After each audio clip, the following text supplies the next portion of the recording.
Like, that's the thing. That's my only interaction with Blanche of Team Mystic is like, this Pokemon is not likely to make much headway in battle. And then jam, jam, jam, jam, jam. Thanks. Release back into the wild. Stop. All right. You could bring back Kathleen subscriber commercials for just 1K per. We're trying to get to 80% here, not 800%. Grind them into candy. I like to think that you're releasing them back into the wild so other people can catch those Pokemon and maybe they'll get better. And be told by Blanche that they suck as well. Yeah. Like, that's what's going to happen, right? This one Pidgey is just like into the ball, out of the ball, into the ball, out of the ball, into the ball, out of the ball. It's just like, it's a living. It's like you catch the fish that has a bunch of like hooks in it already. Mm-hmm.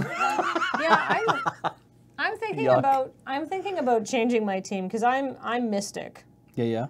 And Are you seeing more instinct?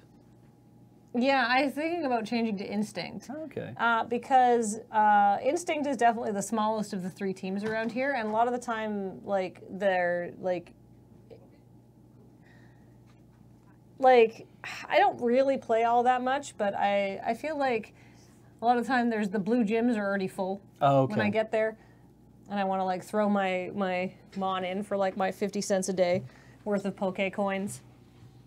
And at least if I was on a yellow team, I could like take down to the gym. I don't know. I probably won't. It's so lazy though. Are you good to hang out, or do you need to go do some more prep?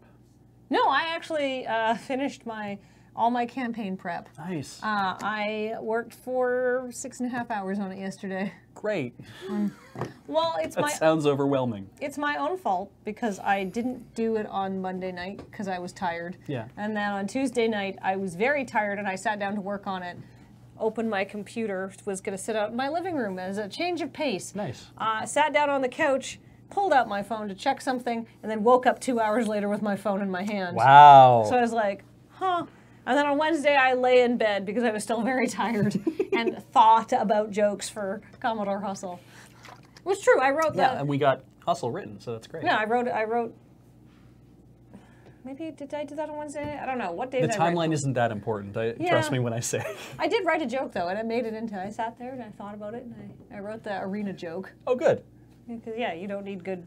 Because we knew we were doing. Because we had the script outline for our writing meetings, which are great. I love them. The writing meetings have been a huge improvement for what we've been doing in a lot of that respect. So, yes, I know RIP Crapshoot, but it is helping us a lot. Yeah. It's having a positive effect.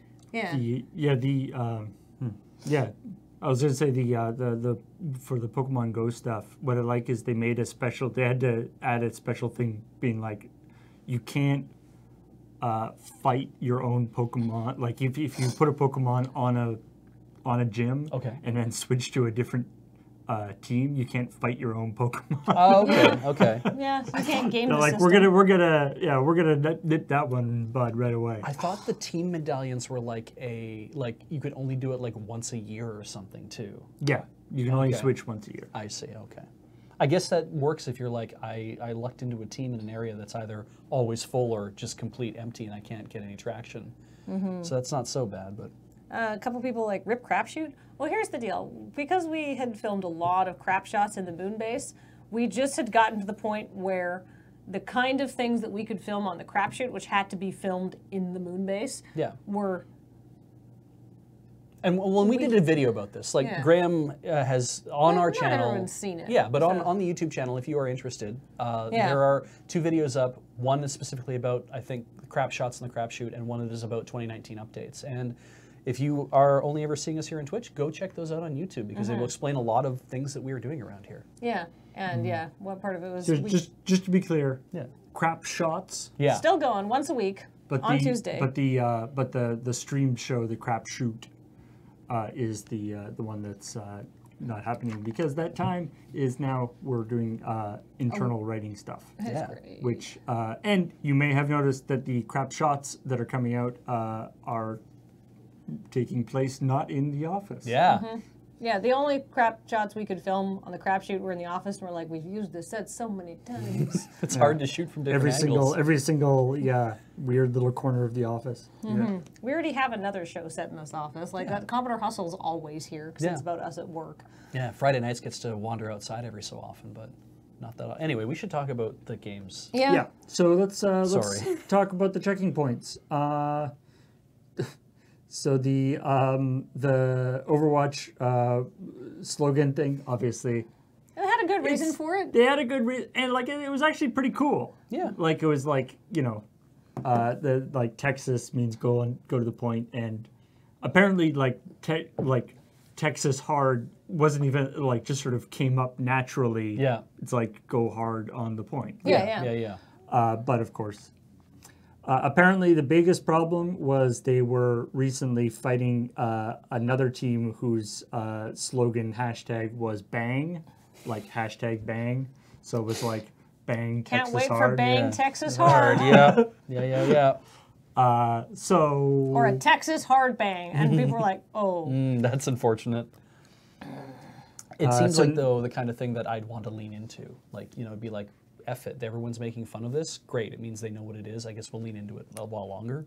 That would have been what I would have done. Brainbosh says, as someone from Texas, Texas hard sounds kind of natural and barely sexual. Well, yes, but the problem being literally everybody else on the internet, Brainbosh. Yep. Yeah. Well, and also like by itself, sure. Yeah. But of course, people, oh man, this game is making me so hashtag Texas hard right now. Yeah. Etc. Absolutely. People put it into that context. Put it into the context. Adam Savinen voice, we're 12! Yeah. Oh, well. So, that was kind of funny. Yeah, that's it's a shame, but there it is. I thought anti-up is kind of... Yeah.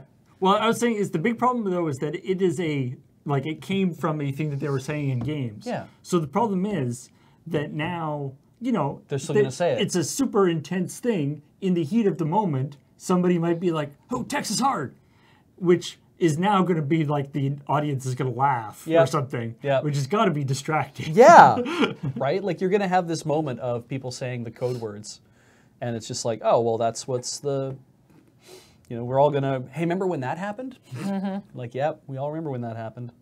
They won't be able to escape it. Anyway. Reggie retired. I felt, especially for CheckPoint, a touching tribute to Reggie. Not making really any jokes about him. No. He's a cool guy. And I loved that he used to work at like Pizza Hut and Guinness Beer and VH1. It's like video games were never his life. Mm-hmm. But it was like, I just want to get an economics degree and get into marketing. And I'm like, I got to talk about this because I don't think anyone ever thinks of him that way. Mm-hmm. And to be like, he did this other stuff. And yet he came out guns blazing at that one, like the whole thing is like, I'm Reggie, I'm about kicking ass, I'm about taking names, and we're about making games. Mm-hmm. That whole moment that he had where everyone's like, holy shit, who's this guy that Nintendo hired? Well, and being like it's a tough job, like being the American representative of Nintendo of a. You had to learn to speak Japanese fluently for that job. But like of a Japanese company. Yeah, especially very conservative company. Because before Reggie before Nintendo didn't really have. They had a Japanese vice president. He was the first. But they didn't have like a sort of a official. North American sort of spokesperson as separate from their... Well, they did. They had Howard Lincoln, who was different than Howard Phillips. Howard Lincoln, I think, was in marketing. I never thought they were the same person. Right? I did, briefly. I don't know who either of them are. So yeah, but way back in like the 80s lead into the 90s, they had Howard Lincoln, I think, and then Howard Phillips. And then like those guys were kind of like faces of the company. And then I don't know where they went, but then I think it was Tatsumi Kimishita, which is what I read in the article. He came in as the president of Nintendo of America, and nobody knows who that is because all it was is just the same kind of like, we're going to put on a very conservative face. We're going to not talk about things. We're not going to be very exciting. We're just going to, hey, new Mario game. And then Reggie comes out and it's like, I'm here to market, and he did.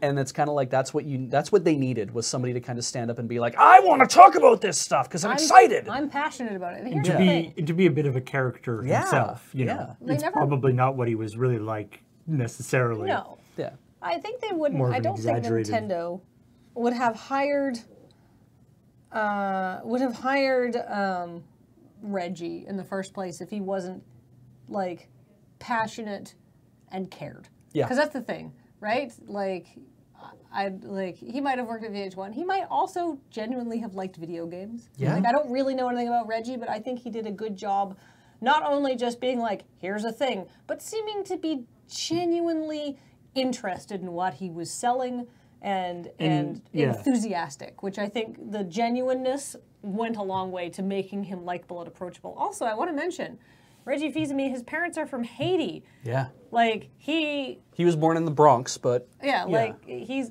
black. Yeah. And I think it should be, and a lot of people have talked about this, but I think it should be, like, recognized that he was a big, face of diversity in a very white male, like, industry. And, I'm kind of, like, obviously I'm happy he's retiring, but I'm sad to see him go because I think we need more diversity in visible video game executives. Yeah, I mean, hopefully eventually it'll be a woman who cracks the next thing where we'll have a visible, like a woman president of one of these companies to stand up and say, I'm going to talk about the stuff that I love. But yeah, I mean, so now they got Doug Bowser. And the name thing aside, Doug comes from working at a lot of video game companies. He worked at EA, I think. Yeah, he worked at EA for a while, and it's like, I'm sure Doug's going to do a fine job. He clearly is, he's 53 years old, and he's clearly into this thing of, I enjoy my name, I enjoy being a part of Nintendo, but will he be the same kind of character? I mean, probably not. Are they going to try to like, oh, look at me, look at how cool it is that I'm doing this? I'm like, I hope they don't do that. No, I think authenticity is important. And Alnist 49 says Reggie was often spotted in the wild with his consoles on the go. Yeah. Right? Like that's what you want, right? Yeah, he played the games. So. When we were looking at this story, I specifically looked, when we you find out like when Doug Bowser was hired by Nintendo. Yeah. I went back to look at like Google News for May 2015, which was when he was hired. And yes, there were, dozens and dozens and dozens of articles about how hilarious it is that a guy named Bowser is being hired at that time for VP of marketing or something. Yeah, like 4 years ago, and we're kind of like, yes, all the jokes have been trod. And those of you who weren't around reading the internet at that time, you get to see them again. And it's kind of like, why would we crack the same jokes again? Yeah. It's not funny. He's been working there for a while. But hats off to Reggie, who seemed like a genuine fan of video games and who had real enthusiasm and brought a kindness and an authenticity to a VP stage talking marketing position. And I'm so happy that he's going out on his own terms. He's not going out because he's sick. He's not going out because that was the other thing I didn't say. Like it's like he could have been sick. And maybe he is, and we don't know, right? But it's like he could have been ill. There could have been like a massive scandal. There could have been like all these different reasons. It's like, no, I'm just done. And I'm like, cool. Yeah, it is that thing where it's like leaving to spend more time with his family has basically become code for has done something horrible, and we're covering it up. And we're covering it up, which is a shame because it implies that nobody would ever want to spend more time with their family legitimately. Yeah, he's going out on top. Yeah, well, especially, right? Like, the Switch is great. He's leaving the company in a good position. Absolutely. Yeah, I mean, it's also, the other thing is that, not only in sort of general executive thing, but like Nintendo in particular is known for, like Iwata was around for, really long time. Yeah. And, known for holding on to executive positions for a really long time. Yeah, absolutely. And Miyamoto and everybody. I mean, even he's not an executive, but yeah. Anyway, so that's that whole thing. Yeah. What else are we talking about? Fallout 76. Oh, right.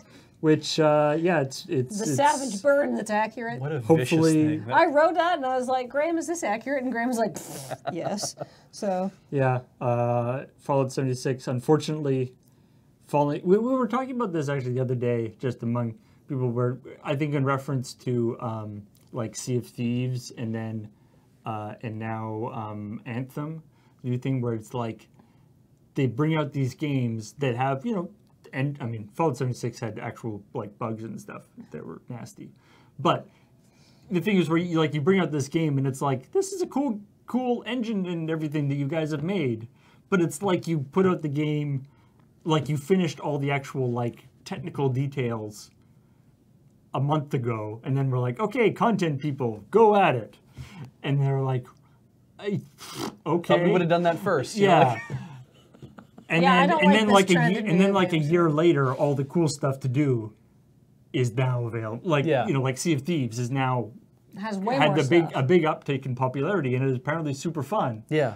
But all the people who were playing it at the beginning that stopped playing because there's nothing to do. Yeah. Now have to go and like rediscover it. Yeah, I don't like that. I don't like the trend. I think we need to rediscover the way Atlas releases games, which is when they are finished. Yeah.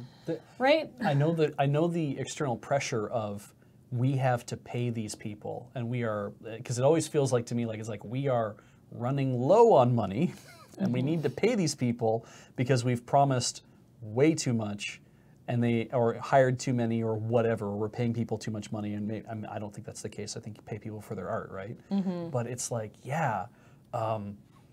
how much better of a position would you be in if you weren't focused on the short term like that? Being like, well, just put out what we think is ready, and then everyone will play it, and they'll love it, and they'll be excited because they'll know more is coming. And it's like, no, they'll be pissed off because they want what's coming. Because you paid $70 for something that doesn't have anything to do in it. Yeah. Like, ugh. Of course, then and then the trick though, the real trick with that is it requires some pretty, especially when you're dealing with these big franchises, the management side of it, which is often it's not glamorous. Yeah. But it's the part that's what it like, because of course there's all the different parts of the game often require a whole different skill sets of people, and so once the engine part is done, because otherwise you end up. I talked about this last week during the CheckPoint, with the whole Blizzard Activision mass layoffs. That apparently a large portion of that wasn't like, we need to make more money, twirling mustache. Yeah, it was they mishandled their scheduling, and they're like, we literally have nothing for these people to do right now. Yeah. So let's fire them. I guess go away. Yeah. So obviously you don't want a situation where it's like, good job, all the engine stuff is done. Engine people, go away now. Yeah. Now content people, get going. You need to have it all working together simultaneously. Yeah. Which can be quite difficult to manage. Yeah. But that's why they get paid the big bucks. That's what's supposed to happen, exactly. Yeah. Anyway. Anyhow, other news. David Hayter talked about Snake's ass. Well, I don't think it's not really like news. We don't need to add anything else to that, I think.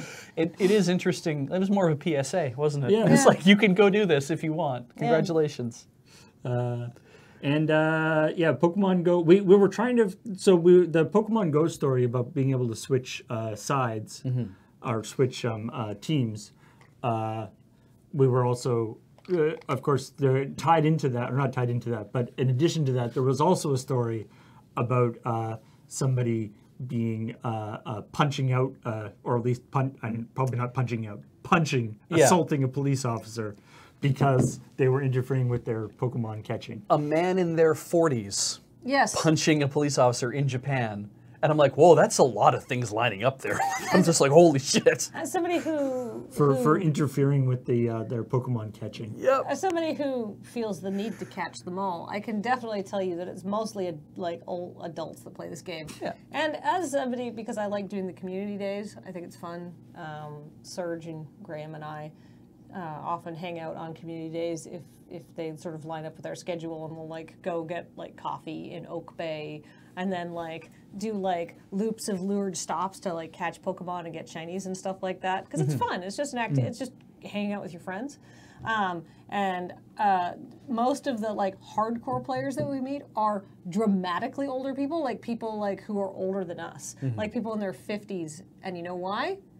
Because these people are old enough to be our parents, and they remember their kids getting into Pokemon when they were little, and so they've had the exposure to Pokemon, and this is a good, and it's like third-party nostalgia. And they remember it from their kids liking Pokemon, right? And then they're like, oh, and I can go outside and collect a thing. Like they just like. I have the time. I have the ability. They literally use it as like an exercise regime. Secondhand nostalgia, I should say. Yeah. Yeah. The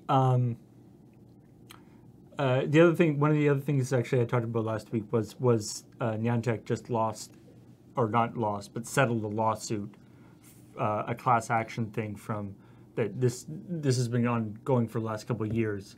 There was a class action from people who had been, either had like property damage or bad stuff happen because of people trespassing because of where the Pokestops were placed. Right.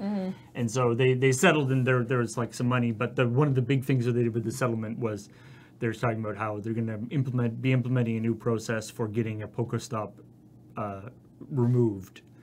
Okay, that's good. So that if you have like a Pokestop in your front lawn, then you can say like, how about no? Yeah. How about I don't? How about I don't have random people wandering through my property? Yeah. But what or if there's a Pokestop, say in a cemetery or a cenotaph, which they have been, there was I remember a story that people like, apparently there was problems with like people literally driving through cemeteries, like hitting gravestones. Well, okay, here's the deal. Because You're supposed they to be were walking doing, around because in they were Pokemon. doing not only were they doing Pokemon, but they were doing it in their car, which is already very bad. It's been remarkably illustrative of the kind of the Holocaust Museum. Christ, the amount of people who were not raised the way their mother swears they raised them. Yeah. Right? Like that's the. They didn't listen to their mothers. Because I always kind of figured that it was like, people have this bad behavior, but I assume it's a very like it's a small amount of people who actually elicit bad behavior. But then you start to get in this, Calvinist versus Hobbesian, like are people good or are people bad? And I'm like, God, this really goes the way of people may just be shitty. I've said this to Jacob before. I don't think people are shitty. I think they're stupid. Yeah, I think there's the problem that too. is that individually humanity is very smart. Yeah. Like we're so clever, we can figure out all sorts of ways to ruin our lives, but individually we're dumb and lazy. And this is a silly news show you're on here. Person goes to cemetery and is peaceful and then leaves. Not a news story. Not a news story. That's right. We never hear about those. Person driving through cemetery and hits a gravestone because they were playing Pokemon Go. That's a news story. Yeah, that's man bites dog right there. This is, it's the confirmation bias. But the other thing they're adding is when they do raids or when they can detect that a bunch of people are in the same location. Okay. Apparently, it's gonna there's going to be pop up a thing being like. Do you want to automatically join your team? No. They're going to pop up a reminder to be courteous about the location and stuff, right? So I was thinking that maybe they could also do that and pop up a thing being like, "Hey, don't punch police people." Yeah, there's a police officer nearby. Please don't punch them. Yes. Which will be interesting too. I know you want to punch that person. Please do not. Yeah, the story will then be that it's like, if it detects a cop nearby, then criminals will start using Pokemon Go as a way of avoiding police. Oh, there you go. Like the cops are nearby. Holy shit! Put your Pokemon Go away. And then it's like, you know what? Maybe don't punch. It doesn't matter if they're a police officer. Maybe just don't assault people in general while playing Pokemon Go. Anyway, but the trick is, what you do is you assault a police officer, then immediately switch to a different team. Because he won't be able to. And then the police officer will be like, well, he was on. He was on Team Mystic. He was on Team Mystic, and then you're like, ha ha ha. Yeah. Because I'm assuming that's how they would identify you. Yeah. I'm assuming that in that instance he would have been on Team Instinct, and then changed to Team Valor. Anyway. What didn't we talk about this week? Stuff we didn't talk about. So we mentioned those people, the people with the slogan that had some issues on Overwatch. But there was actually this really interesting article. It was more of sort of a deep dive than like a news story. Yes, I read it and went, new. Not that it wasn't interesting, just not summarizable in the format of this show. But something that you might find interesting if you guys are leading this is the Overwatch Contenders League, which is the sort of minor leagues of the Overwatch League. And basically, they've been having a lot of problems. It reminded me a little bit of some of the problems that that like Wizards of the Coast is having with their pro league stuff, where it's just trying to figuring out how to show how to push the players in a way, and sort of not giving the minor league contenders league as much coverage as they should be, not paying attention to it as much. There's also there's two classes of team in the contenders league. There's academy teams and there's unsigned teams. And right now they're introducing some changes that take place at the beginning of next season, but this season, it's basically if you're on an unsigned team, you're financially disadvantaged, and basically if you don't do well, you're fucked. And if you do well, all your players will get poached. So you have basically almost no incentive. Wow. And the academy teams tend to be treated better even if they perform worse.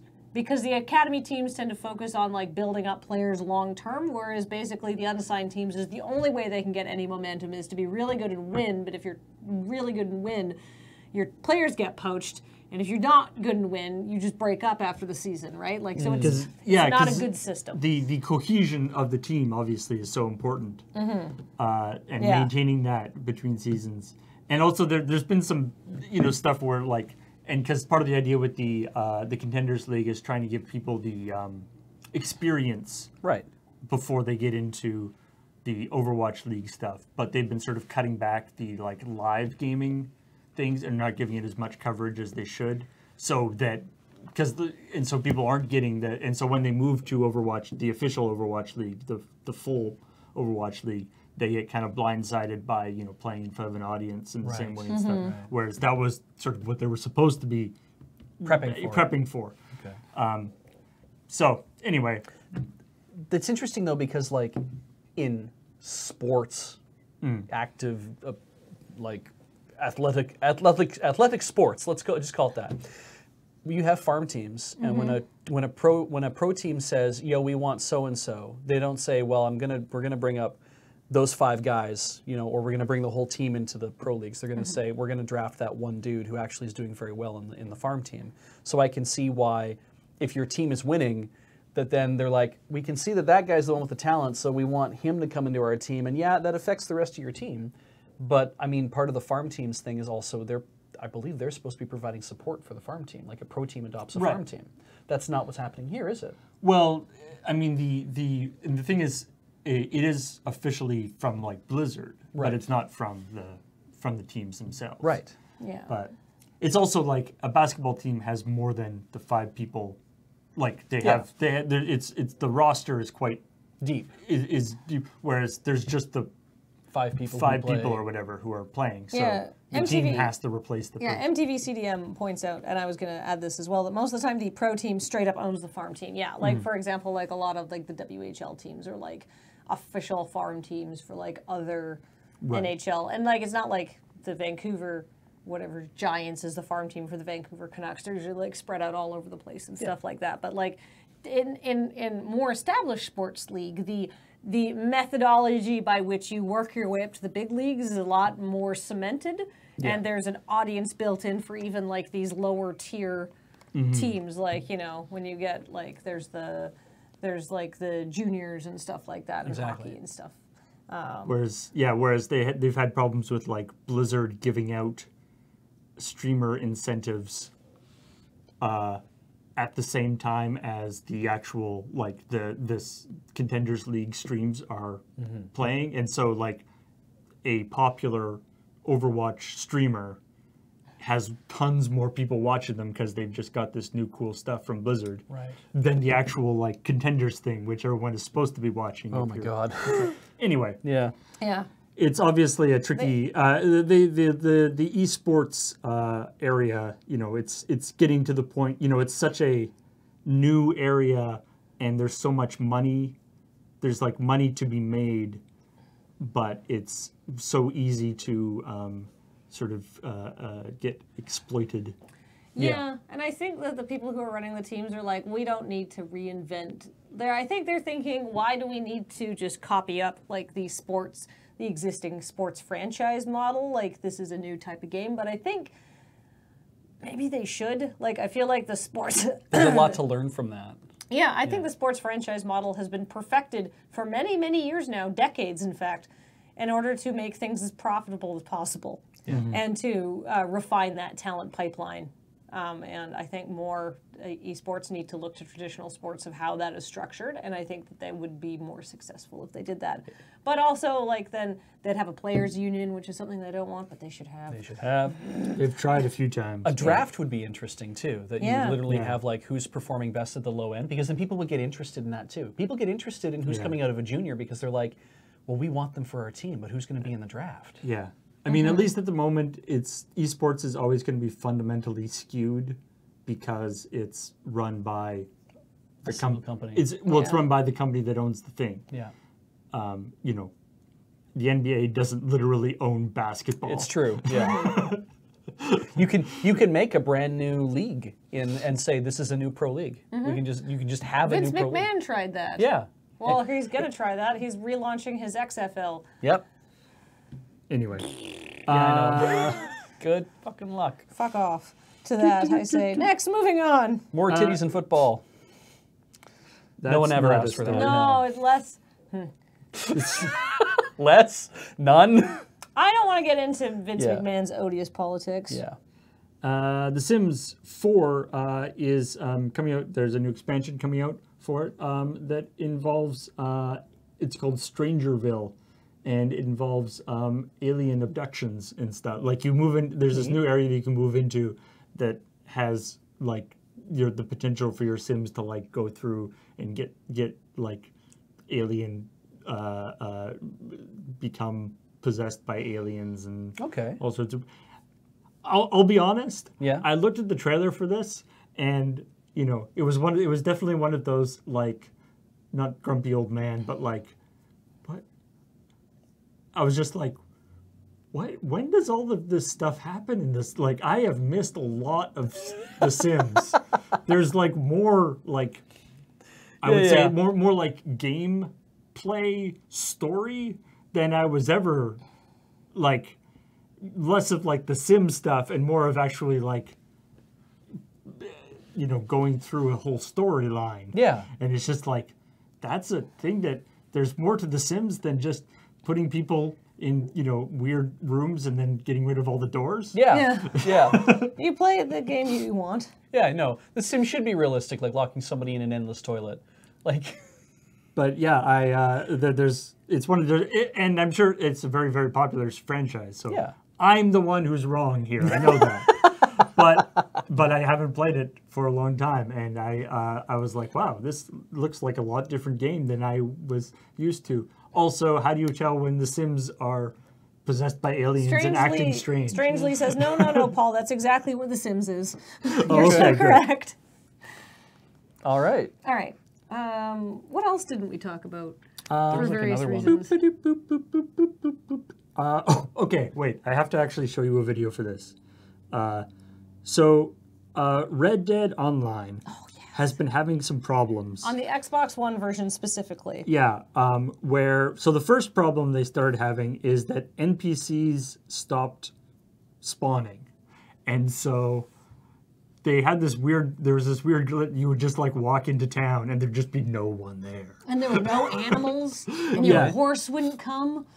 It was an empty, dead world. And there'd be like, there'd be like a carriage like going along with nobody in it. Yeah, because the horses would still spawn for carriages, but the people wouldn't spawn. But if you called your horse, it wouldn't come. There was no fish in the rivers. There was no animals to hunt. There's no one to talk. The shopkeepers were still there, but it's just the world. Okay. Presumably, and everybody's been raptured. So Fallout 76 is the Holy Jesus. So presumably they're working on fixing this. Yes, they are. And I'm working on attempting to load a thing that is not working. One sec.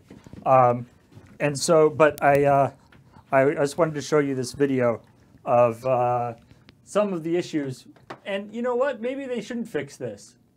Or like leave this as like a toggle that you can do spooky mode, where nothing's around.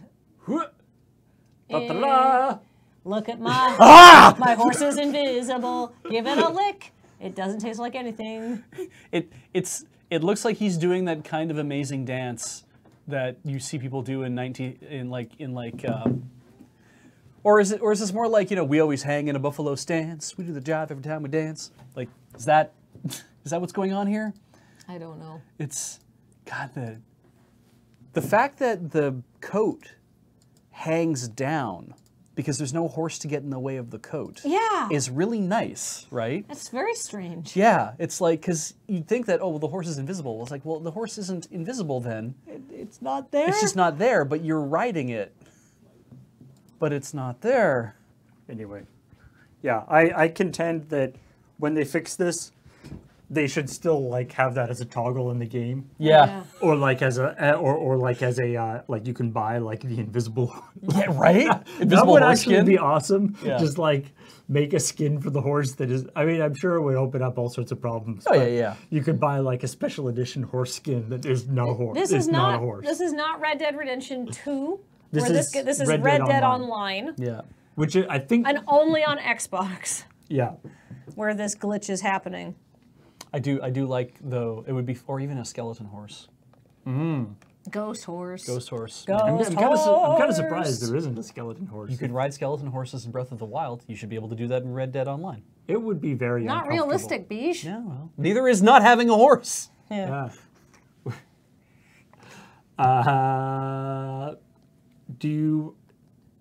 There's been lots of stories about people getting married in Final Fantasy XIV, the online Final Fantasy game. Oh, thank God! I thought that was like a console game. Yeah, you can now, if you go to Japan. Yeah, so there's people. Yeah, $30,000. Yeah, you can be married. So people get married in Final Fantasy XIV. In fact, there's like a thing for it in Final Fantasy XIV, like an event. Yeah, you can, and there's like special costumes and stuff that they made in the game. Yeah. But now you can actually get a Final Fantasy XIV wedding in real life. With the same like costumes, you can get replica weapons and like a cake that's decorated with characters. They've got some pictures up from like a promotional thing they did for it, because I don't know if anybody's paid for it. $30,000, 70 guests. Is it Square or is it a separate company? Because it seems like the kind of thing that a separate company would offer. It's a separate company contracted, like officially licensed through Square Enix, that you can have your Final Fantasy neat wedding. I think it's cute. Like, honestly, $30,000 for like, this is an all expenses paid wedding. Yeah. Like the catering, the cost, could the be rentals. Worse. Yeah, it's not actually that bad for weddings. It is. Like, I mean, for weddings, it's quite a lot, but yeah, it's. I'd say it's not good. Yeah, lots of people spend that much money on a wedding. But yeah, for 70 people, that's not that bad. Also, Japanese weddings, I think, are notoriously expensive in the first place. So to basically have a themed wedding that probably is like way more fun, I'm down with that too. That sounds great. I mean, my wedding didn't cost that much money. No, my wedding cost literally a third of that. Yeah. But that's, you can imagine the like, I'm just imagining like the in-laws from like way out of town coming in and just being like, why does he have a sword? I don't like this. Yeah. This is not what I was expecting. Well, it's not your choice, is it? Yes, it's a service by Square Enix, but the wedding planning is by a company called Bridal Hearts. So $400 a head is nice, but not obscene. Yeah, it's not like it's more expensive than planning your wedding yourself, but not that much more. Yeah. Yeah.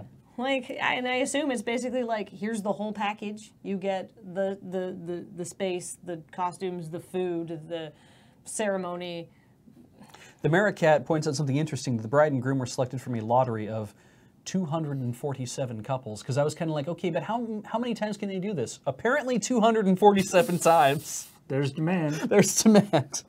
That's, if you do one every other day, that's well over a year of being able to do this. Oh, Aslan 121, the weddings I work on, the production bill is usually at least 50K plus at least. Probably because they're wedding 50K pounds. Probably because you're working on it. The kind of people who don't have that kind of money don't have anybody other than their friends and family working on their weddings. Yeah, that's the And planning a wedding yourself is super stressful. I actually found it super, like, I was like nervous about it, and then I started doing it and I was like, wow, this is way fucking easier than Desert Bus. I was like, this is only one night. Yeah. I mean, I guess it's all dependent on, what you're actually trying to achieve. I was planning my wedding not living in the city that the wedding was going to be in, which was a little more difficult. Also, when the person with the cake showed up and came in and set it on the table, and as they were leaving, could be overheard to say, "Let's get out of here before it falls over." It's a little concerning to find out about that. Didn't fall over though. Very thick cake. Wedding cake should come with a not fall over guarantee. Yeah. That should be part of the service. Built into the. Yeah. There was no way that cake was gonna. You could have put that cake on its side and it wouldn't have fell over. It was very dense. Yeah. That's not fair, Kathleen. Most people don't know the burden of Desert Bus. That's true. Yeah. There needs to be a wedding during Desert Bus now. No. Absolutely not. There have been several wedding announcements during Desert Bus. Yeah. Don't you dare try to crash Desert Bus with holding a wedding. That will not happen. Yeah. You'll be tackled at the door. If you could figure out where it is. I don't know how you would work that. Yeah. Anyway. You can propose, that's fine, but don't have your wedding at Desert Bus. Yeah. I haven't really, I've heard of wedding crashers. Yeah. But I haven't heard of weddings crashing other things. That's true, yeah. Flash wedding. That's my brother was going to be married in the park in Ottawa, a very nice place in the park. It turned out that the park was closed because there was a whole thing happening that we did not know about. Oh no! So at the last minute, my brother was married in a very, very nice ceremony underneath the bridge right near the park. Oh, cool. Okay. And traditional troll wedding. Yeah, it was actually super nice. And if you know Ottawa, there's like a guard stand because of course it's the Rideau Canal. The seat of the government. Yeah, by the canal. I see what you're talking about. There's like a guard stand there. Yeah. Right, and so like right when they were finishing the thing, like these guys like came by, like the bagpipers like came by to do the changing of the guard stuff. We were like, oh, that worked. Perfect timing. Well. Yeah, that's awesome. A lovely. But yeah, sometimes you got to be flexible in the wedding. Yeah, it's true. It's true. Yeah, and you know what? Here's the thing: if you are planning a wedding, or you're like, oh, this sounds overwhelming, think of it this way. The point of the day is to get married. At the end of the day, as long as you get married, you have succeeded, and everything else is just gravy. Yeah. So, so what if somebody gets real drunk? Just laugh at them later. Yeah. So what if your cake falls over? Laugh at the cake later. Yeah. Get a refund. That's yeah. what I would have done. Yeah, exactly. I'd be like, I'm eating the rest of that cake, and I'm getting a refund. Yeah. That works out twice in my favor then. I got to eat free cake. Yeah, exactly. I didn't, because I didn't get a refund because it didn't fall over. But also stream Desert Bus at your wedding. You can do that. Mm-hmm. Have that on in the background. The last thing I have is that they're adding Anakin to Battlefront, Star Wars Battlefront. Oh, okay. The character that everyone desperately wanted to play. And apparently his outfit is from like the third prequel movie. Yeah, okay. So it's all like his dark Part 3. Yeah, so you don't play as like what's his name? Jake Lloyd. The Jake Lloyd version of him, which no, you play as the Hayden Christensen version. All right. But of the like whatever 10 voice lines that a character is given, he does have the I hate sand, it goes everywhere or whatever. They actually they use that as one of his like voice line, I guess, taunts. Is that like a? It's a mimetic line of like. Is it? Okay, so. Do you remember the prequels? Of all the memes that I know about, I am unfamiliar with I Hate Sand. Okay. I have seen the prequels. So there's a romantic scene on a balcony in like Venice Planet or whatever. Yeah. Where he's talking to Padme and they're like, it's very awkward and there's no chemistry between the two characters. It's a George Lucas movie. Yeah, and he's like, I hate sand. It gets everywhere. Or something like, I don't remember the exact line or his exact reading, but even me, I was like, this is awful. Right? And I'm not a sophisticated movie appreciator, but I was like, ugh. God, is this supposed to be romantic? I'm so bored. I saw the first one in the theater on opening night. I saw the second one in the theater, I think, a week after it came out. I saw the third one on the back seat of a car driving back from a con months after it had probably come out, or years. That's how I felt about the prequels. I don't like sand. It's coarse and rough and irritating, and it gets everywhere. Well, he sure nailed down what the fuck sand is, didn't he? I think the... Why is this line in the movie at all? I think the implication is that it's like, but unlike sand, you're warm and soft, and I like you. Yeah, and you don't get anywhere. I don't know. Unpopular opinion. I agree with him about sand. Sand sucks. It was a terrible line and terrible acting, but he's right, damn it. I don't think it's unpopular. I don't think that line is made fun of because people are mad that Hayden Christensen was banging on sand. No. People are like, hey, sand is cool, man. Yeah, sand is my shit. My thing is, like, people are like, oh, Hayden Christensen's such a bad actor. It's like, no, because you've seen Natalie Portman act. You've seen Ewan McGregor act. And you've seen Liam Neeson act and Samuel L. Jackson, and none of them were very good in those movies. Like, Natalie Portman is also really bad in those movies. Hayden Christensen, apparently, I have not seen, I'm not a big movie person. Broken Glass was actually quite a good, apparently he's quite a good actor. Quite a good movie he was in. But he hasn't not been in a lot, but Broken Glass is about him, it's about scandal at the New Republic, I think. It was like a magazine. Oh, cool. He was turned out to be or Shattered Glass? Shattered Glass, that's it, not Broken Glass. Wow. George Lucas was proud. The first draft of his script was used in filming. No revisions. Yikes! We revised Commodore Hustle. And that's hardly a cinematic masterpiece. Sometimes even on the fly. Like, we'll get him like, no, this reads better if we do it like this. Yeah, do that. That has happened, Where I'm sure in this case it was like, George, can I change that line? No! Yeah, the main issues of the prequels is that nobody said, George, no, that's dumb. Yeah, that's whatever. We don't need to re-argue the prequels, I don't think. No, I don't think so. But I'm just saying that I think that people get unfairly pegged as being poor actors for being in those movies, where I think that, an actor can only do so much with the direction and lines that they are given. Yeah. Case in point, see all of the good actors in those movies that are mediocre at best. Yeah. Anyway. And what a whirlwind trip this checkpoint has been. Yeah, I'm so much more talkative when I'm not looking at my watch being like, I have so much Dice Friends stuff to prep for. And lunch. I ate a couple of spoonfuls of peanut butter before I came in here. I don't even need to eat. I'm just ready for DMing. Not even protein bars at this point, just I'm eating peanut butter right out of the can. You can buy like a jar. Yeah. You can buy chocolate peanut butter. Oh, yeah. It's like peanuts and cocoa butter. Mm-hmm. And that's like $10 a jar, which is very expensive. But think about how many meals you get out of a $10 jar of peanut butter. Isn't that basically Nutella? It's lower in sugar. Because Nutella has a lot of sugar and palm oil in it, and this is like peanuts and cocoa butter. So it's very sort of health food chocolate snack. Neat. But my stomach's already turning at the sound of that. Where do you get? So yeah, it's like a little jar like this, $10, but that's like 6 or 7 meals for me. That's all I need to eat. Like 2 or 3 tablespoons of peanut butter is usually enough to make you feel pretty full. Yeah. You don't need a lot. Yeah, if you're trying to lose weight, this maybe seems counterproductive, but if you eat a very protein-rich, high-calorie, fatty snack like almonds and peanut butter, you don't need to eat a lot. You just eat a few spoonfuls, wait about 20 minutes, guarantee you're going to be full. Because your body's like, well, that's a lot. I like if you're trying to lose weight, eat chocolate and peanut butter directly from the jar. I'm just saying that is honestly a better. It's probably true. It's like a better snack than a bag of chips. Whereas our Lopez 10 says, oh, what about just a spoonful of Vegemite?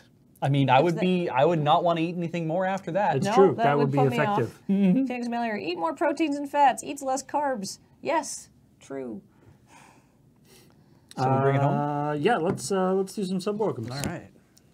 I want to thank all of you awesome people for helping us out and subscribing to the channel. But in particular, we want to thank people who subscribed during the stream, starting with Rison for 66 months. We're getting up there in a couple 2 or 3 months, things are going to get real nice. Real nice. Real nice. That'll be interesting. Nicin'.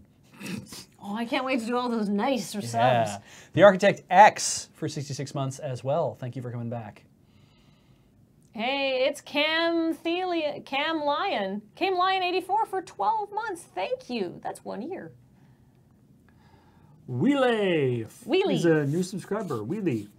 A new subscriber. Thank you. Cheesy56 back for their 2nd year. Thanks for coming back. Hey, thank you for subscribing. Nuclear Dawn, King Shadow 2442, Senzul 1, Jill P, and Jeppus, because you were all gifted subs by Pharaoh Bender 27. Thank you very much. Gap Filler for 3 months. And Steelwolf 171 for 40 months. And it's your friend and mine, Zalbag, who's a brand new subscriber. Thank you, Zalbag. Yeah, Zalbag.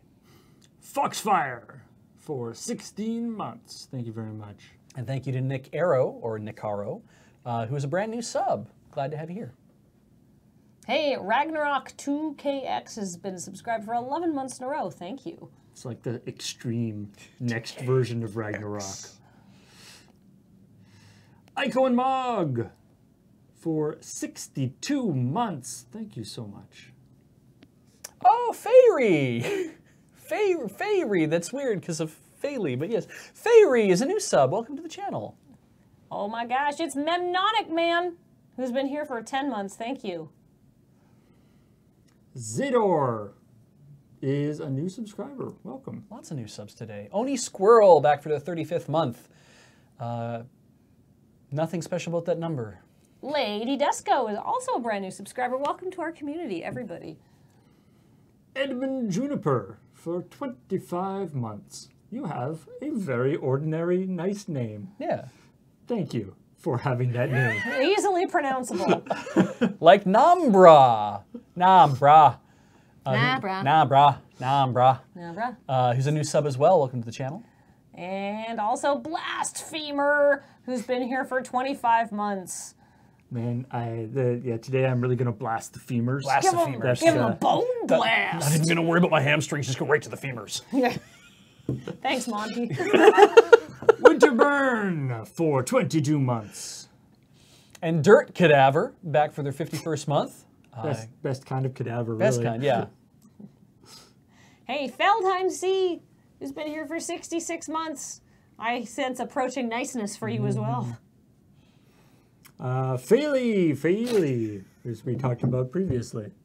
Coming up to that 5 years. Bladness is a new subscriber, which I don't think is right because I swear I've seen Bladness's name before, but here we are. Here we are. Oh boy, that which never was. What a creepy name! I love it. 14 months of being spooked. I think if you read it with like a clown honk, it's a little different. Oh, good luck. Girin. Maybe the G is silent? Niren? For 6 months. I wonder what the previous times we've messed that up. I'm sorry. Maybe they're in chat and they'll correct us. Beofrin is here for the 18th month. Welcome back. And Joseph Death has been here for 61 months. Thank you very much. And thank you for the 351 bits from Earth and One, Lord Crusher, the Maricat, and Sarcastic Comma. You would. That which never was says in chat, why does everyone think my name is creepy and say it in an overly dramatic voice? Because that's not a sentence that you just deploy. It's not like, oh, fetch me some milk, or where's my phone? It's that which never was. Yeah. Like that implies something that was there and ripped out of existence. It's like, what did you have? What did you have for lunch, Derek? That which never was. Like it's still kind of weird and creepy, right? That's too much for me. That's the name of Beatrice Slitch Lorplot's new poetry book. That which never was, explorations of navel gazing. Sorry, we're just doing quirk line. You can make it boring. You can, however you want to make it sound. It's like it's still kind of off-putting. Yeah. Anyway, thank you all for watching, and stay tuned for Dice Friends by Law and Order episode 7, or session 7, coming up at 5 o'clock tonight. It'll be over on the D&D channel, but we will be hosting it here. Yes, watch Dice Friends. It's amazing. I can say this because I actually feel this is the session I have been constantly like, This is the one that makes it worth it. Actually, my favorite one I've written is the one where they went out to the Gruul. Okay. That one, I spent probably 20 hours working out a mythology that would enable my characters not to immediately killed on sight. Because I was like, I had thought of this, and I was like, what a funny pretense. And I was like, wait, how do I actually make this work? Piss. And so I sort of had a little bit of that for this session, but I worked it out. I'm happy with it. It's really ridiculous. It's delightful. I've had this plan since the beginning that this would be happening. I put a lot of work into it on Sunday. I'm pleased with this session. Please come check it out. If you haven't seen By Law and Order, the replays are on our YouTube channel. And you can tune in live, and it's great. And then tomorrow we've got all sorts of great. I think if you haven't seen yet, we were originally planning to do a most of the day Anthem stream tomorrow. We're probably gonna go more of a regular stream day. Where James is going to do 9 o'clock in the morning and so forth. We'll have our New Day Tuesday, which I think... So New Day Tuesday will be Cam will be playing some Anthem, I believe. Right. But we're not going to do the full day thing. But we'll be doing all the standard, all the good stuff. Check out I believe the schedule at twitch.tv/loadingreadyrun/events or events button up here. Has been updated, or you can check out loadingreadyrun.com/live, has all the info on there. Check out the calendar, and we will see all y'all later. Bye, everybody.